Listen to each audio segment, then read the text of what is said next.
आज हम लोग कक्षा 8वीं विषय गणित पढ़ेंगे। विषय गणित विषय में हम लोग 8वां पाठ पढ़ रहे हैं, चतुर्भुज की रचना तथा चतुर्भुज के प्रकार। इसमें हम लोगों ने चतुर्भुज के रचना और प्रकार भी पढ़ चुके हैं। अभी उसी से संबंधित प्रश्न संग्रह 8.3 से संबंधित प्रश्नों को करने के लिए हम देखते हैं फिर से थोड़ा इससे संबंधित कुछ चतुर्भुजों के बारे में। पहला है इसमें समांतर चतुर्भुज। समांतर चतुर्भुज के बारे में देखते हैं। समांतर चतुर्भुज किसे कहते हैं आपने सीखा है, फिर से रिवीजन कर लेते हैं। जिस चतुर्भुज की सम्मुख भुजाएं परस्पर समांतर होती हैं उस चतुर्भुज को समांतर चतुर्भुज कहते हैं। ये आपके सामने आकृति है। इसमें कहा गया है कि सम्मुख भुजाएं परस्पर समांतर होती हैं, परस्पर समांतर हैं। सम्मुख भुजाएं यानी आमने सामने की भुजाएं क्या हैं, परस्पर समांतर है, तो ऐसे चतुर्भुज को समांतर चतुर्भुज कहते हैं। दी गई आकृति में भुजा ए भी समांतर है भुजा सी डी, और उसी तरह भुजा ए डी समांतर है भुजा बी सी। अब इसलिए इस चतुर्भुज को, जिसका नाम ए बी सी डी है, इसलिए चतुर्भुज ए बी सी डी एक समांतर चतुर्भुज है। इसके गुणधर्म, समांतर चतुर्भुज के और गुणधर्म क्या हैं? समांतर चतुर्भुज की सम्मुख भुजाएं सर्वांग सम होती हैं। समांतर चतुर्भुज की सम्मुख भुजाएं सर्वांग सम होती हैं। जैसे आकृति में भुजा ए बी बराबर भुजा सी डी, और इसी तरह भुजा ए डी बराबर भुजा बी सी है। ये दो भुजाएं सर्वांग सम हैं। इसी तरह समांतर चतुर्भुज के सम्मुख कोण भी सर्वांग सम होते हैं। आकृति में कोण ए बी सी बराबर कोण ए डी सी और कोण बी ए डी बराबर कोण बी सी डी है, जो कि यहाँ पे आप देख रहे हैं। ए बी सी के बराबर ए डी सी है, उसी तरह बी सी डी के बराबर बी ए डी है। यानी सम्मुख कोण जो है ये सर्वांग सम होते हैं और सम्मुख भुजाएं भी सर्वांग सम होती हैं। समांतर चतुर्भुज के विकर्ण परस्पर समद्विभाजित करते हैं। विकर्ण एक दूसरे को समद्विभाजित करते हैं, आधे पर से विभाजित करते हैं। इसलिए आकृति में भुजा ए ओ बराबर सी ओ बराबर 1/2 ए सी, और उसी तरह बी ओ बराबर डी ओ बराबर 1/2 बी डी होगा। ये गुणधर्म है। इसके बाद अगला जो चतुर्भुज है उसका नाम समलम चतुर्भुज है। समलम चतुर्भुज की क्या विशेषता है? जिस चतुर्भुज के सम्मुख भुजाओं की एक ही जोड़ी समांतर होती है। अभी हमने देखा कि दोनों जोड़ियां समांतर थी, लेकिन इसमें एक ही जोड़ी समांतर होती है, उस चतुर्भुज को समलम चतुर्भुज कहते हैं।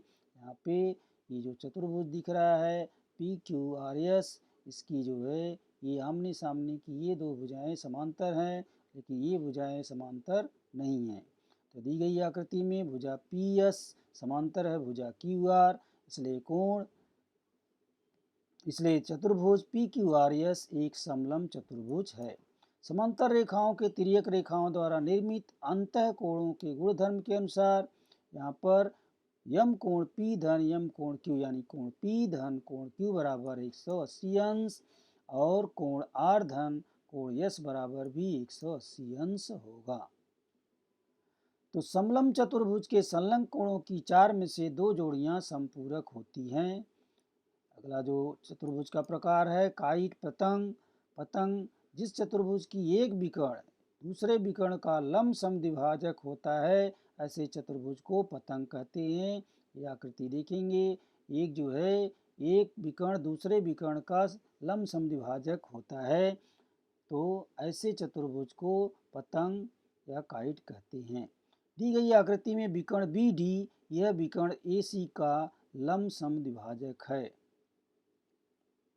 बी डी जो है यह ए सी को लंब समद्विभाजित कर रहा है ई बिंदु पर, इसलिए चतुर्भुज ए बी सी डी एक पतंग है। पतंग के गुणधर्म क्या है? पतंग के संलग्न भुजाओं की 2 जोड़ियां सर्वांग सम होती हैं।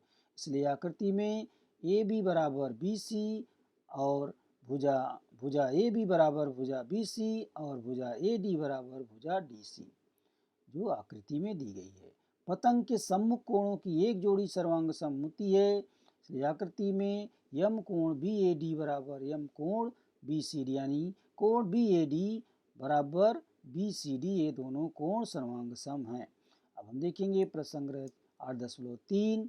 इसमें पहला प्रश्न है, किसी समांतर चतुर्भुज के सम्मुख कोणों के माप 3x 3x ऋण 2 अंश तथा 50 ऋण x अंश हो तो चतुर्भुज के प्रत्येक कोण का माप ज्ञात कीजिए। यहाँ पे प्रश्न दिया गया है। इस प्रश्न को चूंकि ये समांतर चतुर्भुज है, समांतर चतुर्भुज के गुणधर्म के अनुसार सरल करेंगे। यहाँ पे समांतर चतुर्भुज के सम्मुख कोण की जो जोड़ यहाँ पे दिया गया है, यहाँ पे 3x ऋण 2 यानी 3x - 2 अंश है तथा 50 ऋण x अंश है, तो चतुर्भुज की प्रत्येक कोणों के माप को ज्ञात करना है। तो देखते हैं, यहाँ पे आकृति बना लेंगे।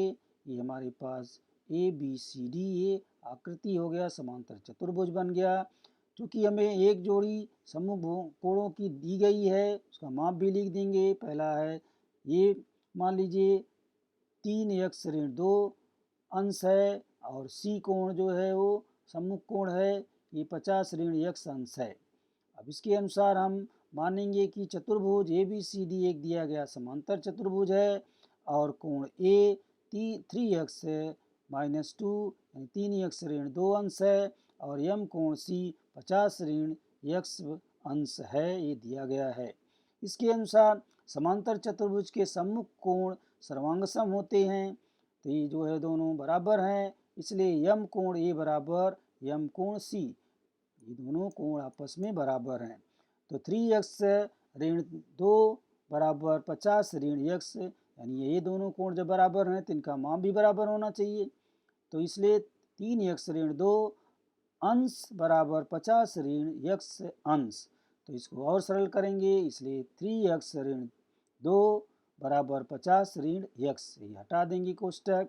आगे देखेंगे, इसलिए 3x प्लस, अब यहाँ पे क्या करेंगे, यानी x को सजाती पदों को एक तरफ कर लेते हैं। समीकरण आप हल कर चुके हैं। समीकरण के नियम के अनुसार x को सजाती पदों को एक तरफ कर लेंगे, तो x और x यहाँ पर है 3x है, यहाँ पे ऋण x है, तो इधर आकर के पक्षांतर करने पे प्लस यानी धन x हो जाएगा। तो इसलिए 3x प्लस x यानी 3x धन x बराबर ये 50 यही रहेगा। ये ऋण 2 जो है इसको भी पक्षांतर कर देंगे, इस तरफ चला आएगा तो ये ऋण की जगह धन हो जाएगा। जब भी कोई संख्या समीकरण में पक्षांतरित की जाती है तो उसका चिन्ह बदल जाता है। यहाँ पे ये धन हो गया। तो देखेंगे 3x और x मिलके 4x हो गया, ये 50 में 2 मिला दिया 52 हो गया। तो आपको 4x यानी 4x बराबर 52 मिल गया। तो x का मान आपको निकालना है, तो x का मान जब निकालेंगे तो कोण का माप निकलेगा। तो x बराबर हो गया 52/4, ये जो 4 है इससे भाग दे देंगे, 52/4 यानी 4 का भाग दे दें तो 13 बार आ जाएगा, क्योंकि 13 चौका 52 होता है। ऐसे काटेंगे तो 4 एकम 4 बचेगा 1 12, 4 तिहाई 12, ऐसा भी आ सकता है। यहाँ पे 1 आ जाएगा, यहाँ पे 13 आ जाएगा, इस तरह से काट सकते हैं। उत्तर आ जाएगा 13, अलग से भी कर सकते हैं। इसलिए यम कोण ए बराबर यम कोण सी बराबर 3x ऋण 2 बराबर 3 गुणे 13 ऋण 2। पहला जो हमारे पास अब क्या आ गया, x का मान निकल गया, और x यानी x का मान निकल गया तो जो पहला कोण दिया गया है ये वाला कोण बराबर ये कोण बराबर सी कोण है, दोनों बराबर हैं। तो सी कोण कितना दिया है 3x ऋण 2, यहाँ पे दिया गया है, उसके अनुसार इसका मान निकालेंगे। जो ये है वही ये है, तो दोनों एक जगह मान रख करके इसको सरल करेंगे।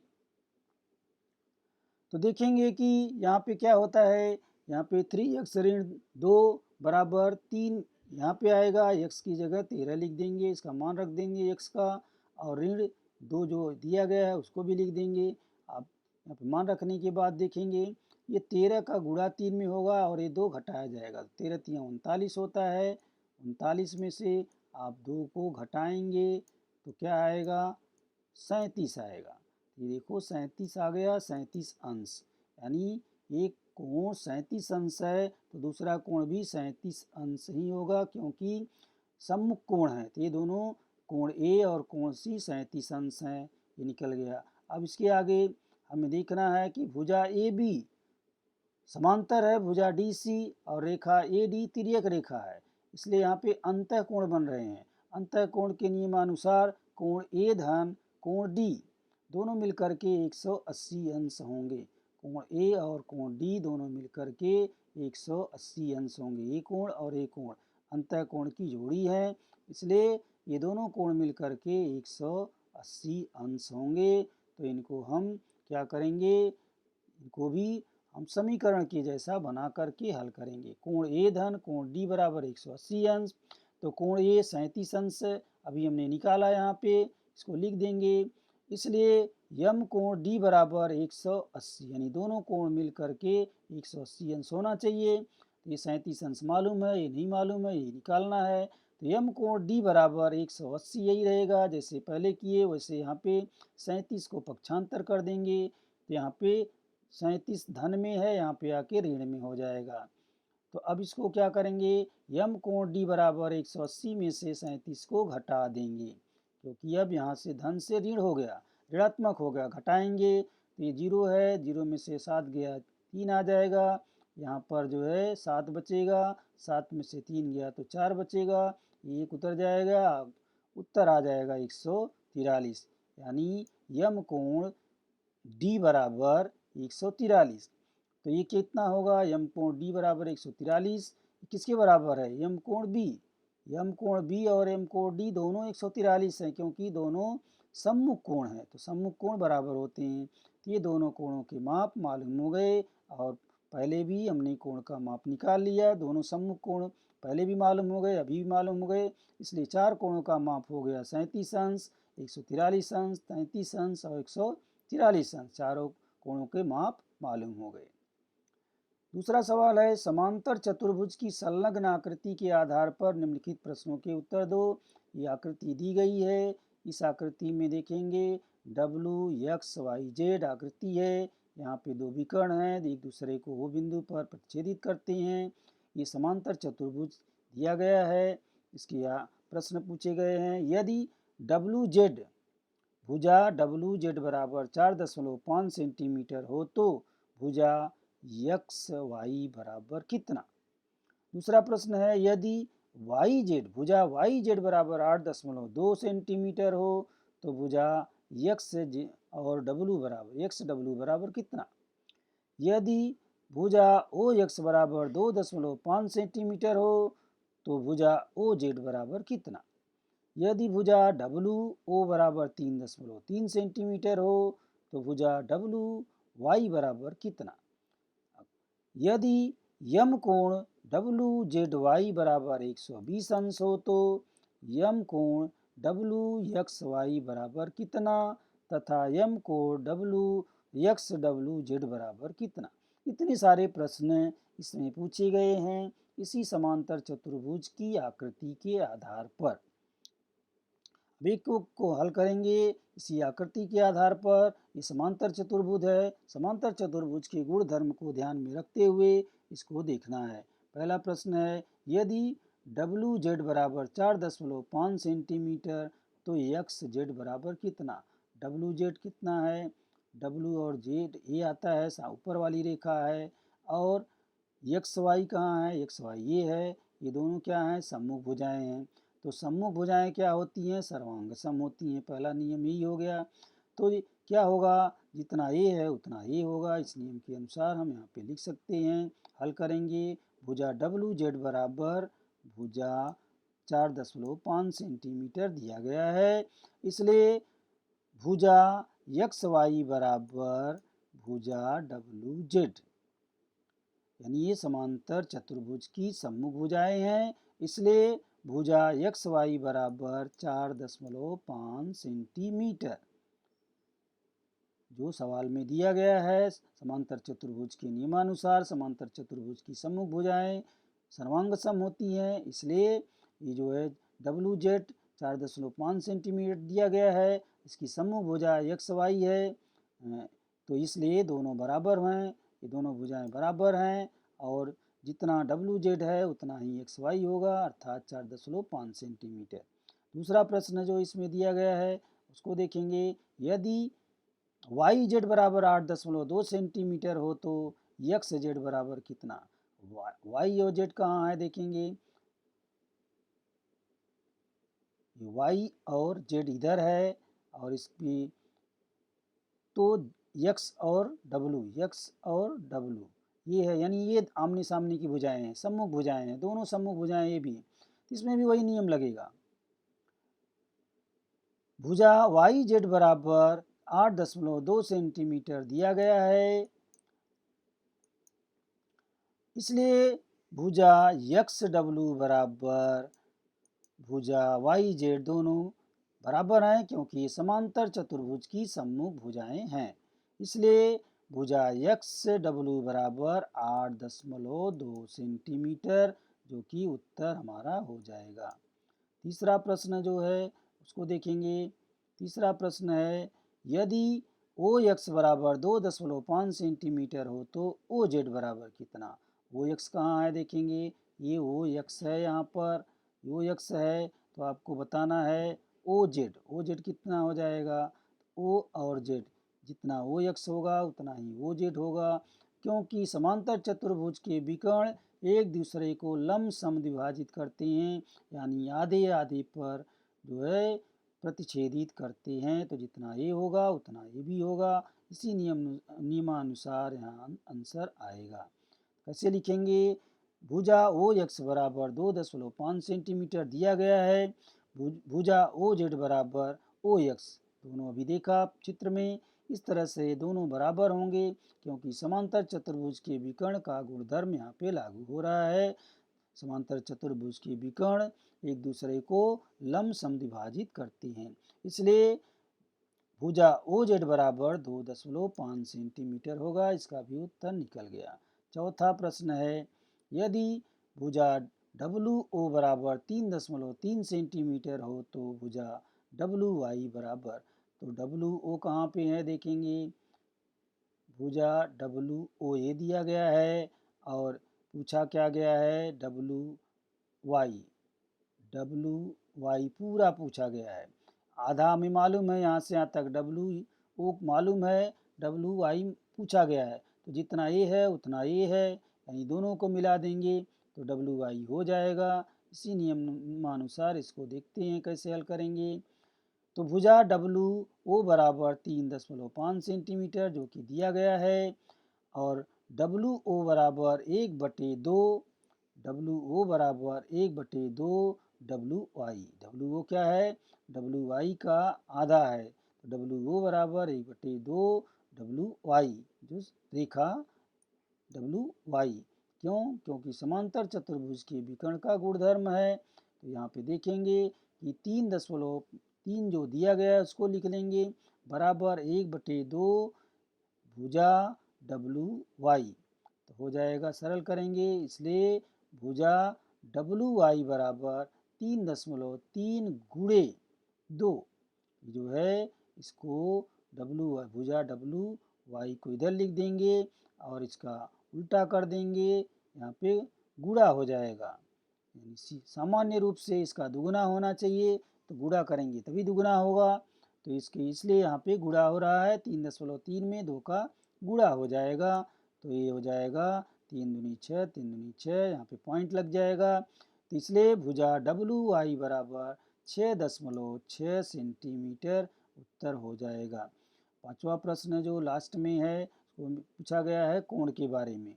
यदि यम कोण WZY बराबर 120 अंश तो यम कोण WXY बराबर कितना?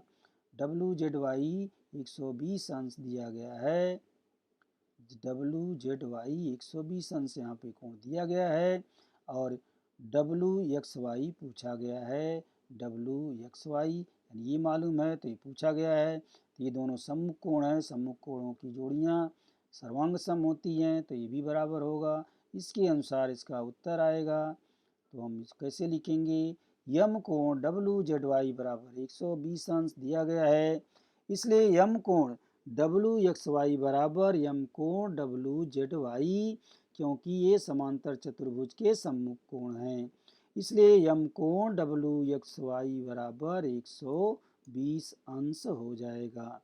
दूसरा प्रश्न इसमें है, भुजा WX समांतर है भुजा ZY और रेखा WZ तिर्यक रेखा है। इस गुणधर्म के अनुसार यम कोण XQZ धन यम कोण WZY बराबर 180 अंश। ये अंतःकोण की जोड़ियां हैं इसके नियम अनुसार, तो ये दोनों को मिलाकर के 180 अंश होना चाहिए। तो 120 अंश हमें मालूम है, इसको लिख देंगे WZY।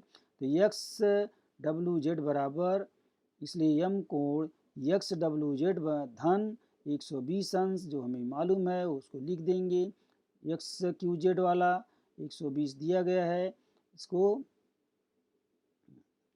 लिख लेंगे। लिखने के बाद देखेंगे दोनों को मिलाकर 180 अंश होना चाहिए। तो यम कोण